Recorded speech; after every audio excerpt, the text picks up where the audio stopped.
Hello, my name is Maurice Washington. I want to welcome everybody to another episode of Executive Talk.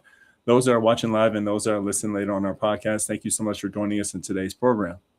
Today's program is titled Just Had a Newborn. I want to first of all congratulate everybody that just had a newborn. I know this is a joyous occasion, but we're going to talk about it from a financial perspective. What are you about to witness seeing that you have a newborn now? With me today to talk to us a little bit further about this conversation is Kerri Farren.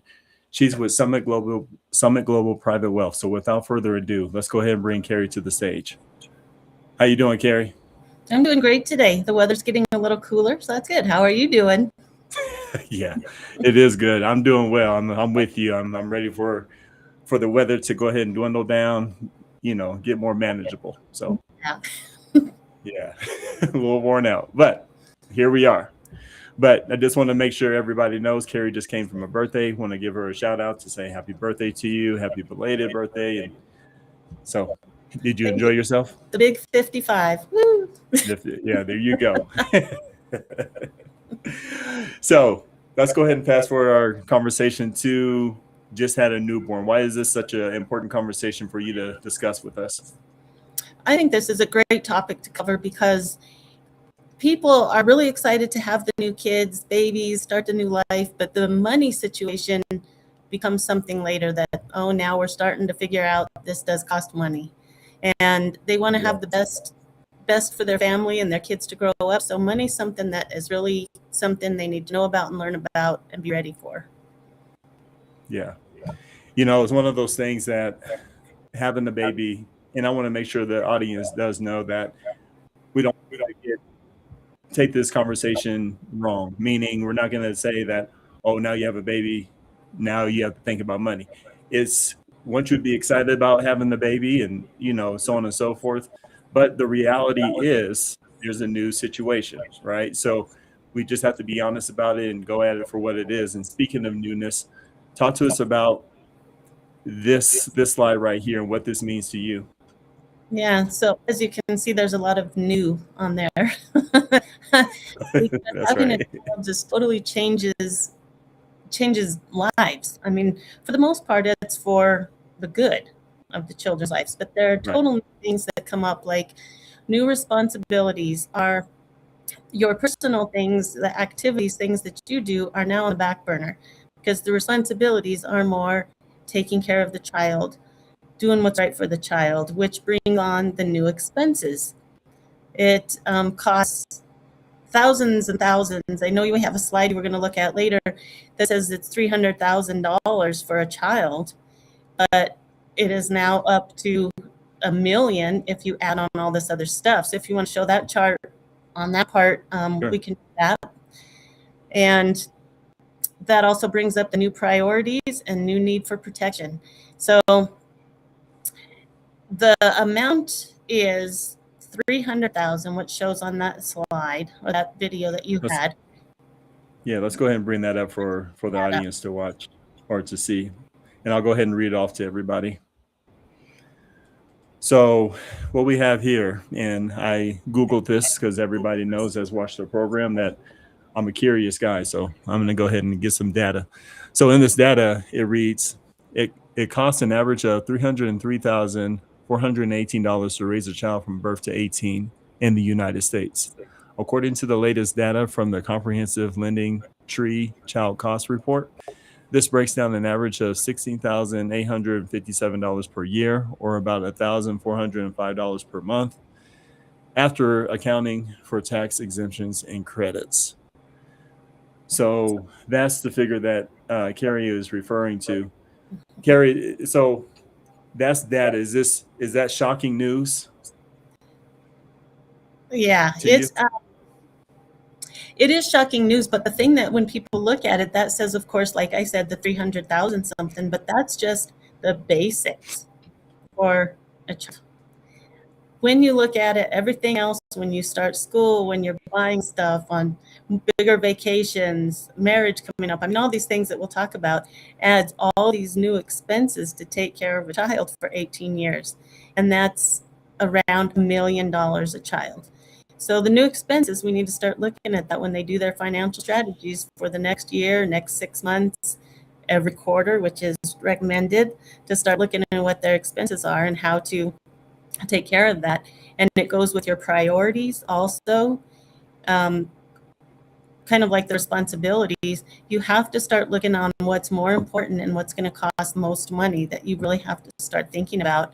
And then the new need for protection, which we'll talk a little bit more about later, is now I have a family, now I have children, I have all these other things like a home, cars, whatever it is. We really need to protect the family to be able to cover that if something happens. So it's all this stuff together. The money starts going up. The fun is there, but all of these new responsibilities are now in force.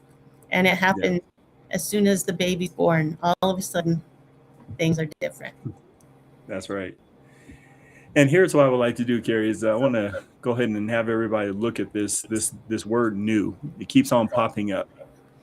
It's interesting as adults, we look at everything and we think everything is, and it is new, but we seem to forget our stages of newness that we have in our personal lives. You went from a baby to, now you're 10 years old. Now you're finally a teenager. That's new. Those are new experiences year after year. Now you're thinking differently. There's different responsibilities, things that you have to worry about, things that you're concerned about that you never had to concern yourself with before. When you're 13, you're trying to figure out a way to get out of the house at 18, right? You're fast forwarding. You have a new thought process and a new direction and new goals and new desires that pop up. When you're 18, it's completely different. It's a brand new world from what you were thinking when you were 13. So it comes to this point where you wanted to get married. Man, you went out there and did it. It worked. You wanted a baby. Here you are. Right? So you're used to this newness, but at the same time, it always shocks you because you want it, but it shocks you. So it's one of those things that in this conversation, this is not a time to, and this is where I preference the conversation. We're excited about you having a newborn, but now it's time to get into that newness and actually look at it for what it is. And so, Kerri, we have this slide right here, the new parent financial reality. Break down some of these points that you have. Yeah, so this is the new parent. So these all go back to that first slide with new. and childcare costs, like we spoke about, is the number one right there of what it's going to cost to start taking care of the new child with everything that they need. And so we can go on and on with that list, which I think we do on some other slides, but that's number one. The other one is the reduced household income. This can happen because one of the parents may be staying home with the kid, or the baby, I should say, for the first, I don't know how long they are anymore, months, years, whatever, but that time the household income might be going down because some of them is not working anymore. But that's just for a short amount of time, and then we talk more about the income later, but that could happen. Medical expenses can come up.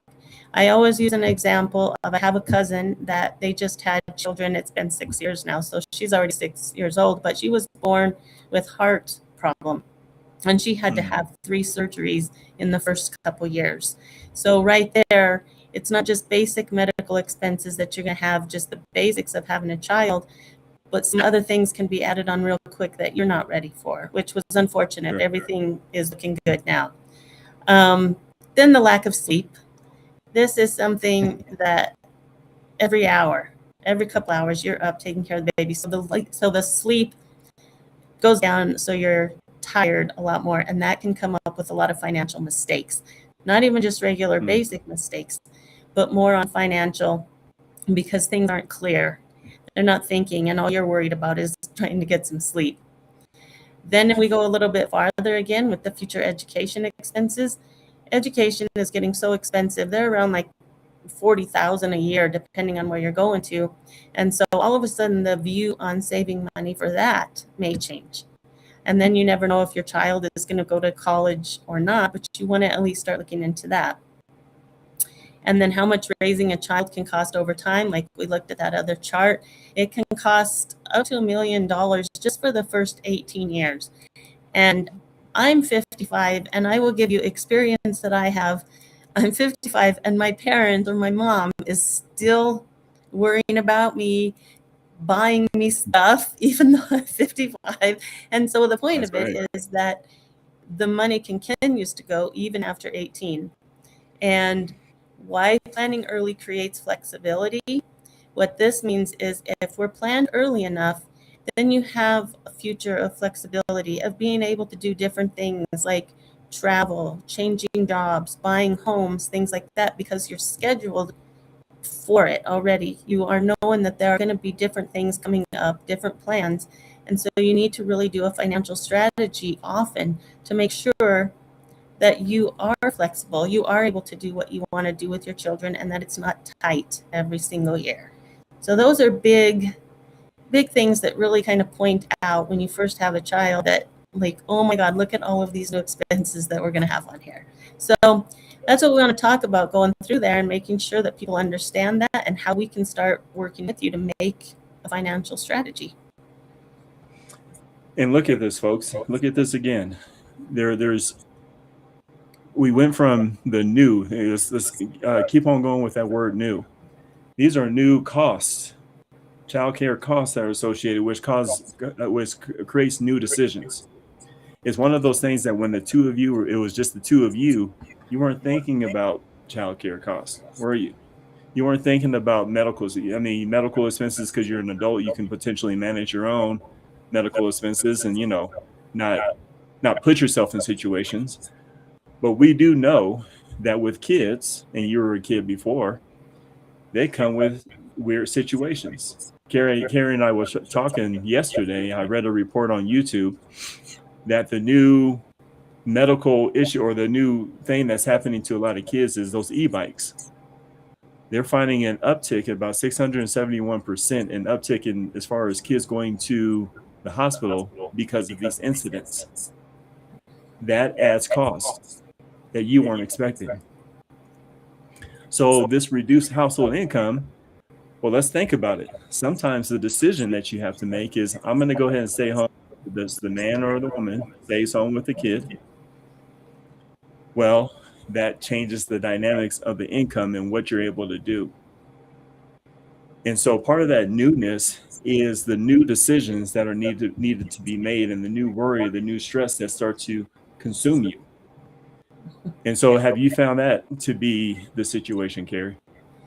Yes, it's been very interesting watching. I have a whole bunch of different kind of clients, and some of them have just had a child. And what I'm seeing when I go into these appointments to see them, the mom is really interested in understanding what's going on and where they want to do the best they can. But sometimes the guy is on the side, the dad, and he's kind of like, well, I feel like I know what I'm doing. I'll be able to handle this. And so sometimes I see the conflict there right from the start, because they haven't talked about it. They haven't worked it out yet. So I can see that conflict. But then there's other times I go and both the parents are in there. They're right on. They're on the same goals. They have everything planned for the future. And if things change, they work with it together. So I see it totally both different ways, from one extreme to the other. But there's always help out there that's needed for these clients of mine. So that's what us and other financial advisors are here to do. Yes, and I love the fact whenever you bring that example up, because that shows where you are, time and space. So if you think about trying to keep the family together, that's also something new.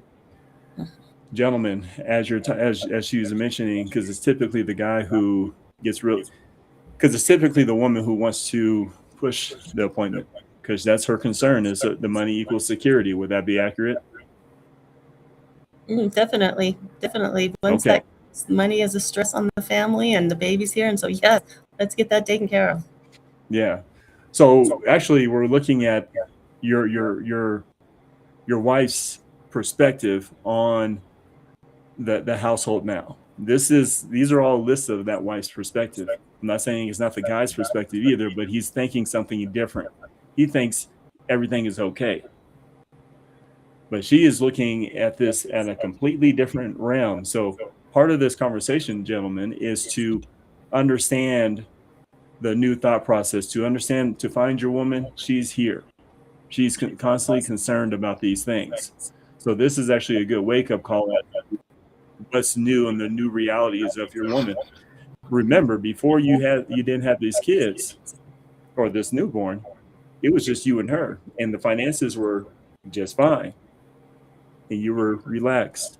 You all had a nice little system going. But as soon as that baby came, that marriage just started over, folks. So just remember that, gentlemen. Remember that. It sounds like you want to say something, Kerri. No, I'm just smiling with you. I understand. All right. Well, let's talk about these 5 financial priorities for new parents. And this is really a good thing to look at, because this is where the financial strategy and the financial reviews and all that are number one priority.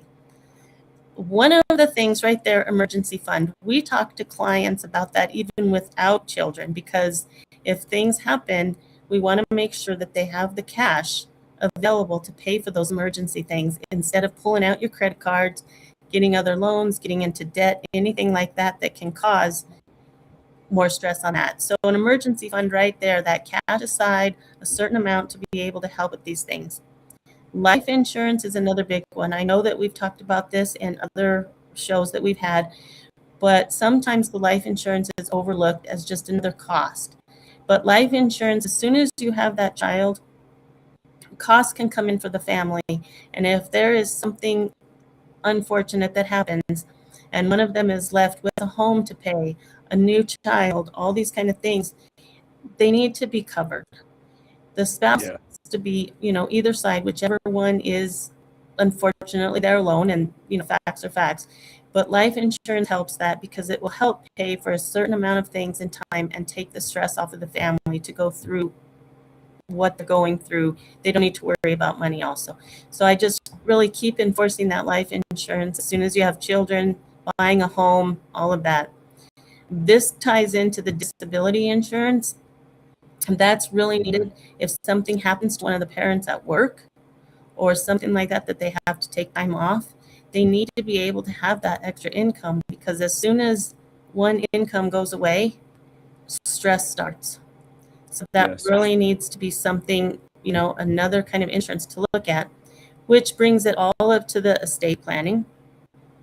This sounds like you want to start something. It sounds like this is something you want to start later in life, but no, we need to start doing it right away, so that if something happens again, then the family is left knowing what they have, knowing what they can do, knowing the people they're talking to, and being able to help with that, so that all the money's together and everything's set.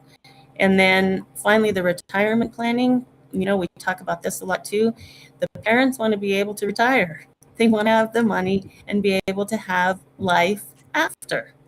And so during this process of having children, the costs of that are going so high that sometimes the parents are not able to invest their own money through work to be able to start saving for their retirement. So this is something you want to look at really early. How much do you need for you to retire and be comfortable and be able to do the things you want, along with paying for your children as they grow up? But, parents need to retire also, and you need to have that plan enforced, because I've seen people that have given a lot of their money to their children even after they're 18, and not just a little bit after 18, but for quite some time. And then I'm finding out that it's coming from their retirement plan, and they're going to have to retire late or get another job. And so that is something that's serious.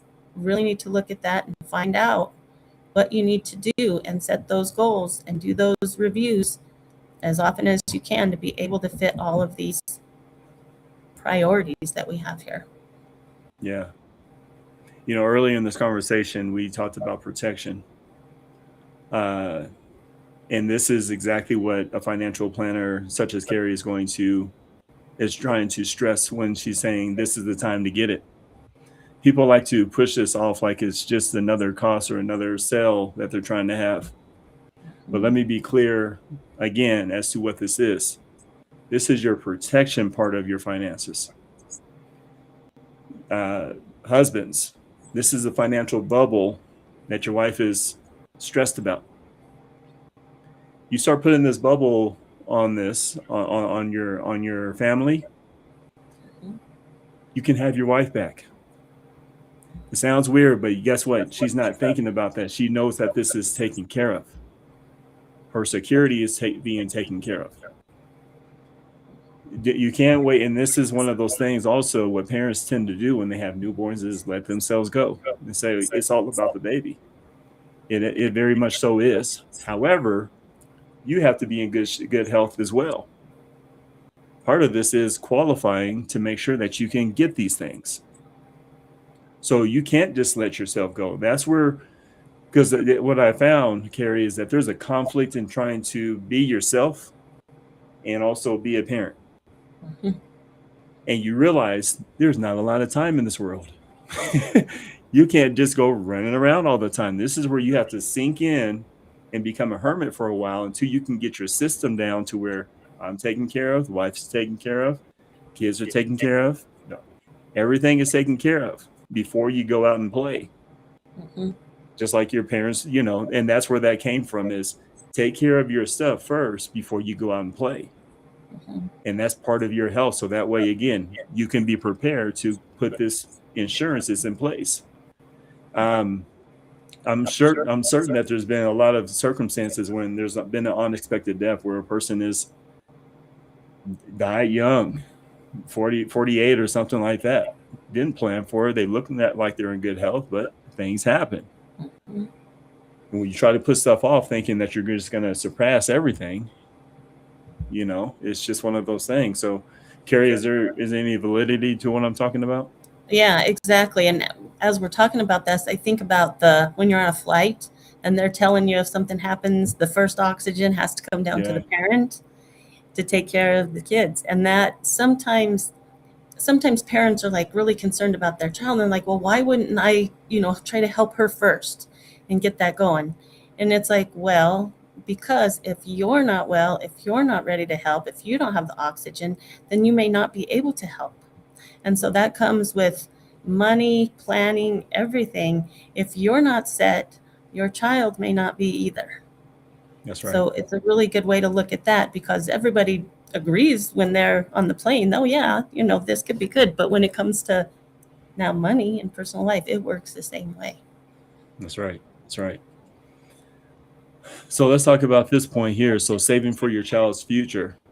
I know, same thing with kind of retirement, but this is also another cost. So talk to us about how people approach this. Mm-hmm. And this is one thing that they approach it not well. That's why I like to enforce this, because when the child comes, you want to be able to start getting ready for that child to be able, when that child's ready to go, then she's set also. And parents really want to help their children do better than the way they were brought up or what they did. And every generation keeps saying that, even though all of our generations have done really well, for most of us, they've done really well, but we always still want to continue to make them better. So education funding options right away, you want to think about that, because you want to be able to start saving for your child to go to college. And remember what I said earlier, that they cost around $40,000 a year anymore. Heck, I don't know, but I know they're very expensive. And there are also things that we like to bring up, like the 529 plan, things like that.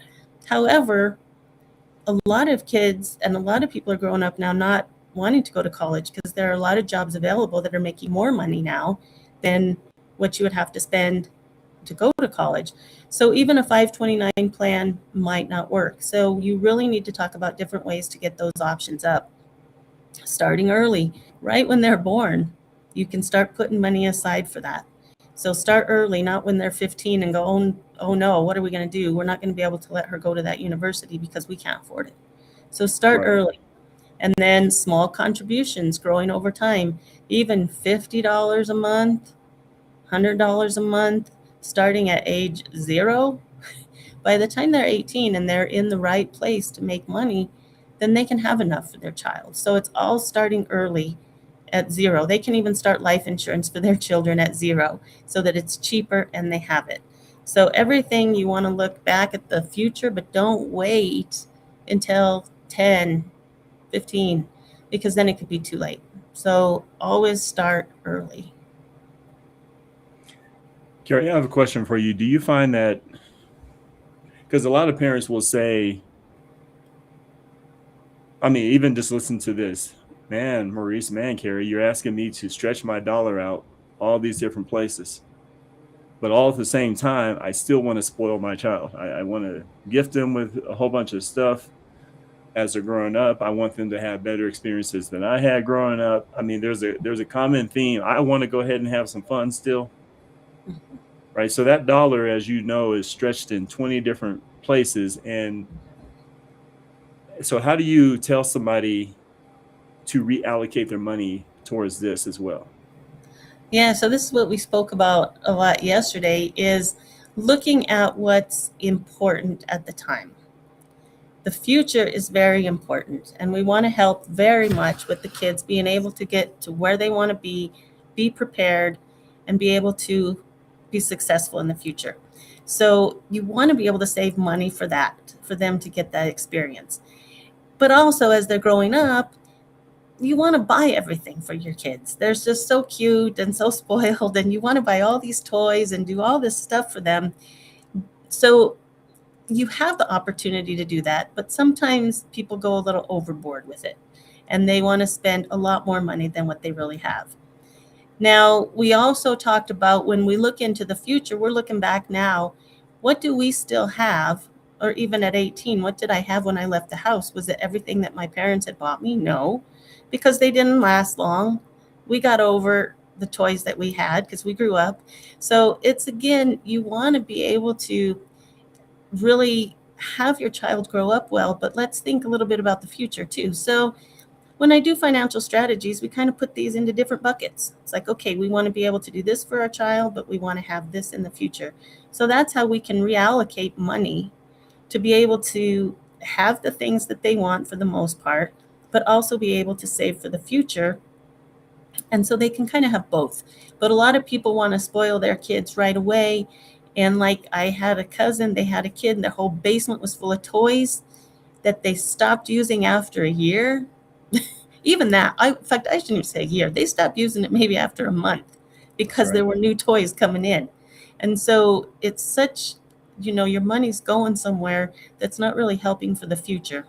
And so that's one thing to look at, is do some different buckets in being able to divide these things in, so that you can have your child grow up well, but also have her prepared, and also have you prepared as an adult. Be prepared for when she exits out and goes to college and starts her new life.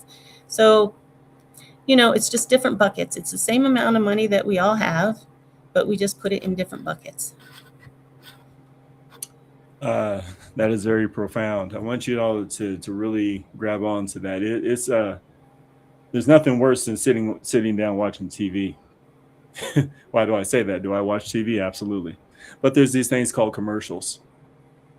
They have a way of jogging on your moment, and your moment that you're trying to have with the family. You may have a nice car, it's all paid off, but sure enough, that new car comes up and says, you need a better one. That new toy shows up on the screen, and while your kid's sitting there, and guess what? I want that, Dad. I want that, Mom. Well, guess what? It grabs that attention, keeps on grabbing at your money. Just when you have it, have everything settled, something new comes out. And so there's a pattern of that, and you want the feeling of sometimes getting something new, but how much is new? And Kerri had made a great point. When you look back at what you have from your childhood, you don't have anything. You maybe have some memorabilia, you have some photos, maybe have some of your first pair of tennis shoes, but you can't fit them. Right? I mean, they're fine for them, but it's just, that's just what it was. Those toys are at ARC somewhere. Yeah, you repurpose them, but again, it's just one of those things of where that money's going. When that child is 18, and you all know as an 18-year-old, uh, it's tough getting out here into this world, right? And so when you're in, it's a level of preparation that I can guarantee you at 18, you'd rather have some of that money sitting there waiting for you, so that way you can maneuver correctly and get integrated into life, because getting integrated into life is pretty doggone difficult. So, I think that's fair to say. Would you feel like that's everybody, or it seems to be everybody's pattern, Kerri? It does. And as you were talking about that, the commercials, these were in the 80s. I've been thinking a lot about the 80s lately because I'm an 80s girl. So are you. And I've been seeing things talking about all these things that families sit together and watch TV and the commercials come on. But now we didn't experience that. But now things are out on the internet. Things are on their, Yeah. Facebook, their phone, everything. And so they want a lot more right away. And they seem to get a lot more right away. We watched the commercials and used the little JCPenney book back then about the toys we wanted. We had to circle that page. Yep. But we were That's right. still there looking in those commercials and that magazine. It did it. But today it's just a lot faster. Kids want things a lot quicker. And with it moving so fast, the parents are buying things a lot quicker. That's right. Yeah. And it's easier to purchase now, being that everything, I'll be the first one to admit I'm an Amazonian, if that's even the word. But it's easier just to go click and buy. Mm-hmm. Right? Yeah. So back then we had to save our pennies in our little piggy bank. You had to go to the store. You had to go to Kmart or Target to go get it. Yep. So yeah, it's changed a lot. So some of these things we might say might be coming from, when we were younger. I don't know, but I do see the similarity every generation though with all this. Yeah. And so it's all well and good. But we're talking about, because I think as a financial planner, you find a lot of people say we don't have the cash for what you're talking about, Kerri. We want to, but we just can't because of this. Mm-hmm. Well, look at where this parts are coming from, and that's what we're bringing up in this moment. Is this is probably some of the issue that's causing this not to be available. Mm-hmm. So just really consider that. So let's look at some of these common mistakes.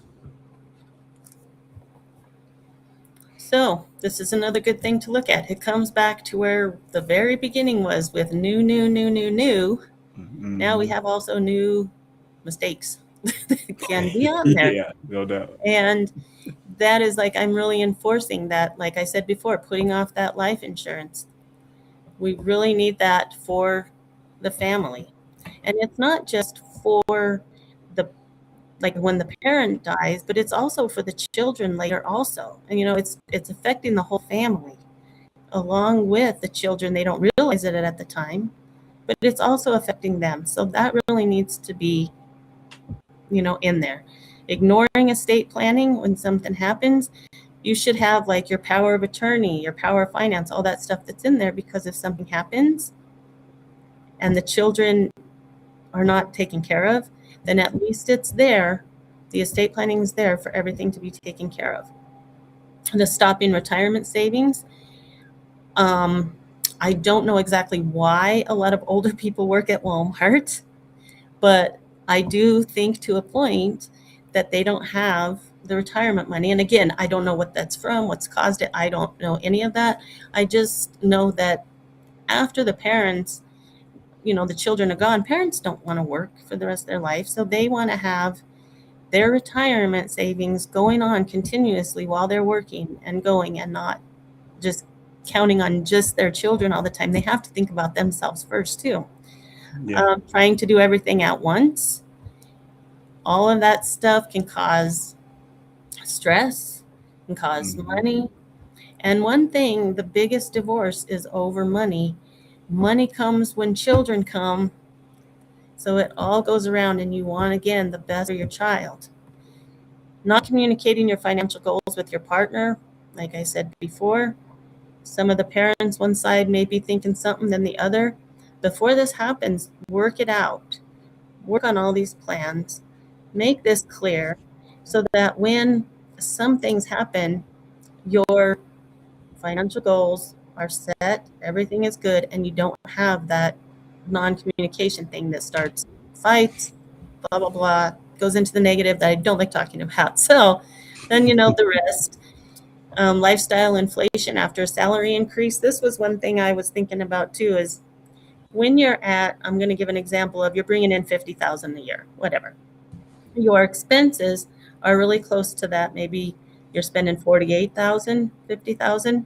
So you're tight here. But then it comes to inflation and salary increase. The inflation's going up. But even though your salary's going up, so are your expenses because of inflation.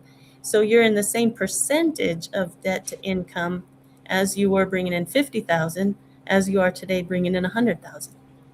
It's that same amount. So people need to look at not only the extra money they're coming in, but the percentage of what your debt to income is. That's what counts more than the actual numbers, I believe, of the cash value. And that's what they need to look at. I've talked to two separate families that are kind of in the same amount of income on both sides, same amount of kids, kind of same thing. But one of them really is not having trouble with their money because they're knowing how to use it correctly. The other one, they're stressing out. They don't know what's going on with their money. But when I sat down and looked at them, you see a whole bunch of things they don't need to buy.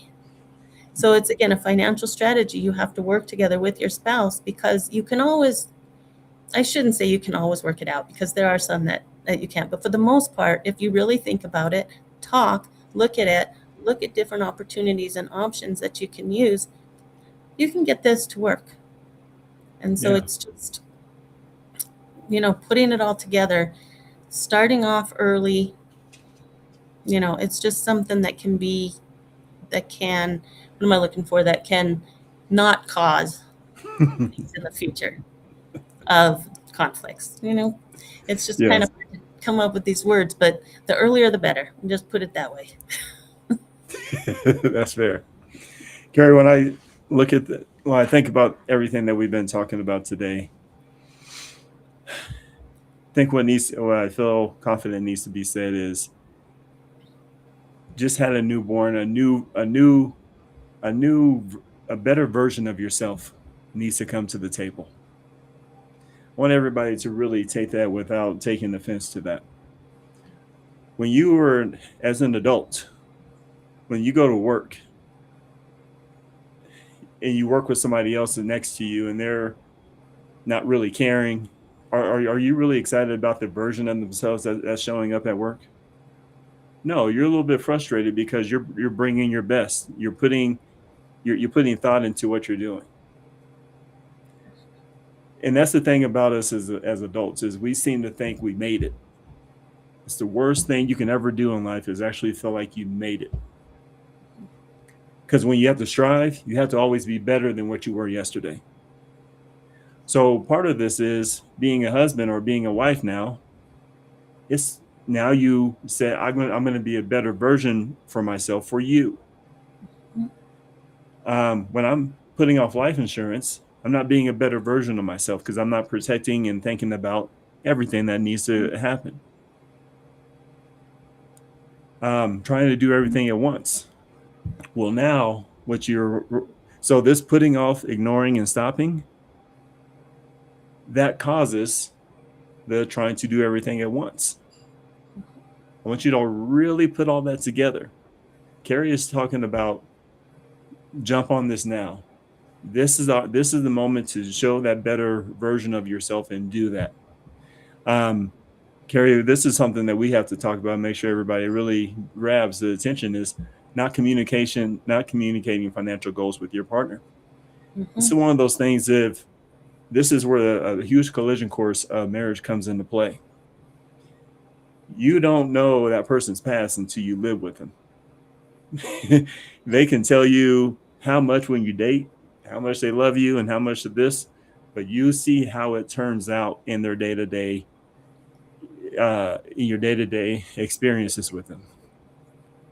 Those things start to creep in as to how that person is raising the baby. And so you see the differences in how the child is being approached. Their same love, but different approach still causes frustration and stress within the household. So a better version of yourself is coming to put your past aside, put my past aside, and come to the perfect present. What would that look like? And, operating on that level, because your past doesn't have to dictate what you do in the future. You can pick some pieces out, but it doesn't need to influence everything. You got to make sure it's clean past. You got to make sure it's clean thought. And so just really grab onto this, because what we're also saying, folks, you want to enjoy your family. I mean, is that true? I would assume. I don't want to put any that's words exactly in right. anybody's mouth, but I would say so. That's the end goal, folks, is to be able to have a family because you wanted to enjoy the experience of being married. You want to enjoy the experience of being a father, being a mother. But these things keep on creeping up. It takes away that experience. It makes you want to jump up out of that experience. And we want to make sure that you continue down the path. And so, that's a lot of what we're getting at in this conversation. So I hope you're grabbing that. Kerri, is there any final thoughts that you would like to give the audience here today based on what we talked about? Yeah, there are actually two things. There was something I was going to bring up on this a little while ago when it came to the money and the spouse. Was another couple that I worked with. The wife hadn't had a job for a while, so he was bringing in the money. Well, she ended up getting a better job, but the communication was gone because they all of a sudden started talking about finance, and she was looking at her husband. He was stressed out about money, that he was trying to save it secretly. And then that came up, and she's like, well, I don't need to worry about it because I started this new job. I'm making good money. I've learned how to invest in this and invest in this and, put money in for a child. And the husband was like, why didn't you tell me about all this? And it was like, okay, it's time for me to step aside. But that was totally the other way. She was totally comfortable in doing her thing, but he was sitting there going, oh my God. So the expressions I saw in their face, it was like, she's like, what's the big deal? And he was like, this is the big deal. That's so, it. The family ended up, getting more income and everything turned out well, but it was just the communication again. And there was, hope for a child in the future. So they've got to figure this out before the child comes. Communication. Yes. Yeah. So that was the biggest one that I just remember. I was just laughing at that. But all in all, the last thing, and I think about, and I talk about this a lot because it helps me, but it has to do with a picture of with me being a child. It's right next to me as a child. And one of them is just me. The other one is my dad holding me. What I look at that is, okay, when I see that, am I in the position that my dad thought I'd be in today as he was looking at me as a child? What am I doing today that he might have thought where I'd be? And I look at that and I'm like, yeah, I think so. But when I look at that also on the other side, it's like when you have a child, when you look at that picture, do you want them to be like you? Do you want them to have the life that you had and be able to bring them up the way you were? So when you look down at your child when she was young, where is she now? Is she doing the job that she wanted? Is she having the life that she wanted?